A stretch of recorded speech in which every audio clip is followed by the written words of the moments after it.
अस्सलाम वेलकम दोस्तों, अपने चैनल लव स्टोरी होम में तमाम दोस्तों को मैं खुशामदीद कहती हूँ। आपसे रिक्वेस्ट है कि मेरा चैनल सब्सक्राइब करके घंटी के बटन को दबा दें ताकि आपको ऐसी ही रोमांटिक स्टोरी मिलती रहे। तो आइए आज की कहानी की तरफ चलते हैं। मैं अभी बर्तन धोकर आई ही थी कि मालिक के बेटे ने अचानक मेरा हाथ पकड़ लिया। मैंने कहा, अरशद, यह तुम क्या कर रहे हो? आंटी, मैं आपके साथ बहुत कुछ वक्त गुजारना चाहता हूँ। आप मुझे बहुत अच्छी लगती हैं। मैंने कहा कि ऐसा नहीं हो सकता। मेरा हाथ छोड़ो। तुम्हारे अम्मी अब्बू घर में ही हैं। आते ही होंगे। नहीं, अम्मी अब्बू इतनी जल्दी नहीं आने वाले क्योंकि अम्मी अब्बू शादी पर गए हुए हैं। वो इतनी जल्दी आने वाले नहीं। मैंने कहा कि मैं तुम्हारे साथ ऐसा काम नहीं कर सकती। तुम ऐसा सोच भी कैसे सकते हो? तुम्हारी इतनी उम्र नहीं, तुम भला ऐसे कैसे कर सकते हो? मैंने बहुत समझाया लेकिन वह बहुत ही ज्यादा जिद्दी लड़का था।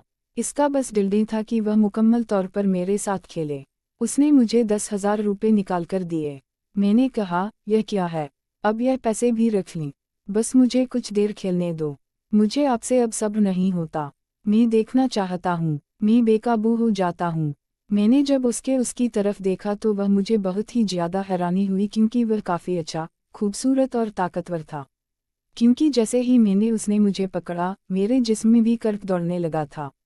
मैं उनके घर में काम करने के लिए आती थी। मैं सफाई का काम करके चली जाती थी। मालिक बहुत ही अच्छे थे। मालिक बैंक में जॉब करते थे। उनकी वाइफ भी, वो भी उसको बेटा जो नेटा क्लास में पढ़ता था। इसकी उम्र तकरीबन 15 साल के करीब थी। मैंने कहा कि ऐसा नहीं हो सकता है। मैंने उसे अपना बाजू कावना चाहा लेकिन अब वो बेकाबू हो रहा था और उसने मुझसे खेलना शुरू कर दिया। मुझे भी खेल में अब मजा आने लगा। अब मैं उसको किसी भी बात पर रोक नहीं रही थी। वो मुकम्मल तौर पर मेरे साथ खेल रहा था।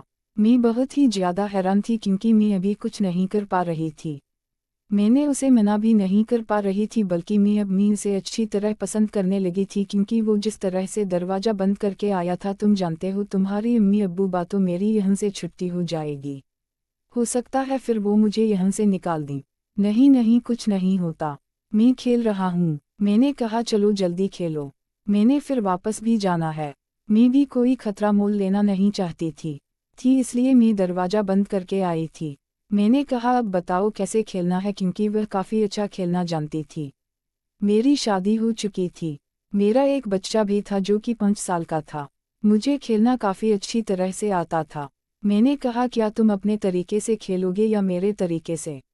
आंटी, जैसा आप चाहेंगी, बस मुझे सब कुछ सिखा दे। ठीक है, फिर जैसा जैसा मैं तुम्हें कहूँगी तुम्हें वैसा वैसा ही करना पड़ेगा। आंटी, मैंने कहा कि अब तो मुझे आंटी नहीं, मैं अब तुम्हारी दोस्त बन चुकी हूँ।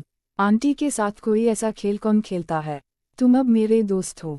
मैंने उसे खड़ा कर दिया और फिर मैंने उसके साथ खेलना शुरू कर दिया। मुझे भी काफ़ी अच्छा महसूस हो रहा था खेलने में। वो काफ़ी खूबसूरत था, ताकतवर भी था और मुझे अच्छे से तरह से पता था कि वह मुझे काफ़ी सुकून देकर ही रहेगा। मैं अब उसके साथ खेल रही थी। मैं अब अरशद के चेहरे की तरफ देख रही थी। वो जिस तरह खेल रहा था, मुझे बहुत ज़्यादा सुकून मिल रहा था। जैसे जैसे खेल आगे बढ़ रहा था, मुझे बहुत ज़्यादा मज़ा आ रहा था। मुझे लग रहा था कि आज़दा थक जाएगा क्योंकि वह अभी कम उम्र था, लेकिन वह तो बस खेले ही जा रहा था। लेकिन मुझे लगता था कि उसे अब इस खेल की आदत हो चुकी थी। मैंने अब उसे एक खास पोजीशन बनाकर दी। मैंने कहा कि लो, अब आराम से खेलना शुरू कर दो। असद को काफ़ी अच्छा लग रहा था।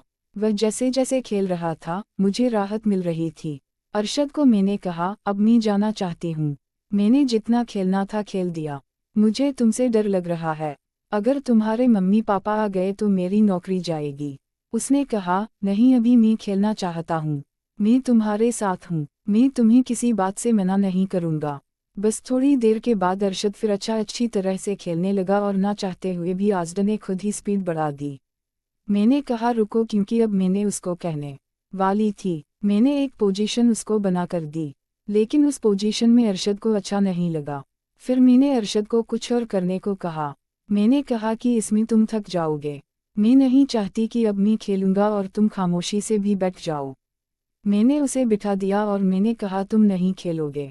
अब जो भी खेलना है मैं खेलूंगी और जैसा मैं कहूँगी तुमने वैसे ही करते जाना है। अब उसको भी खेल में बहुत ज़्यादा मज़ा आ रहा था और मुझे भी बहुत ज़्यादा सुकून मिल रहा था। हमारे दरमियान खेल अब बहुत ज़्यादा बढ़ चुका था और मैं अब अपने आप से बाहर हो रही थी। मुझसे बर्दाश्त नहीं हो रहा था, लेकिन मैं भी रुकने का नाम नहीं ले रही थी। मैं चाह रही थी कि अब यह थक जाए और मैं इससे जान छुड़वा लूँ। इसलिए मैं अब इसको मना नहीं कर रही थी। वो तो खुद चाहती थी कि काफ़ी अरसे से मेरे यहाँ खुशी नहीं हो पा रही थी, तो मैं चाहती थी कि किसी ना किसी तरीके से खुशी हो जाए। इसीलिए मुझे वह रुकने का नाम ही नहीं ले रहा था। आखिर वही हुआ जो मैं चाहती थी। अरशद अब मुकम्मल तौर पर थक चुका था और मैं बिल्कुल इसको एंजॉय कर रही थी। वो काफ़ी खूबसूरत जवान था, इसीलिए अब मैं भी थक चुकी थी। लेकिन अरशद मुकम्मल तौर पर अब थक चुका था और वो काफ़ी ज़्यादा खुश भी था इस काम से। मैं भी काफ़ी खुश थी क्योंकि मुझे पैसे भी मिल गए थे। थोड़ी देर बाद मैंने अरशद को कहा कि अब बस मैं चलूं। नहीं आंटी, अभी नहीं जाएंगी। मैं अब इसके साथ और भी खेलना चाहता हूँ। मैंने कहा जैसे मर्जी खेल लेना, जैसे तुम चाहते हो वैसे खेलना अरशद, लेकिन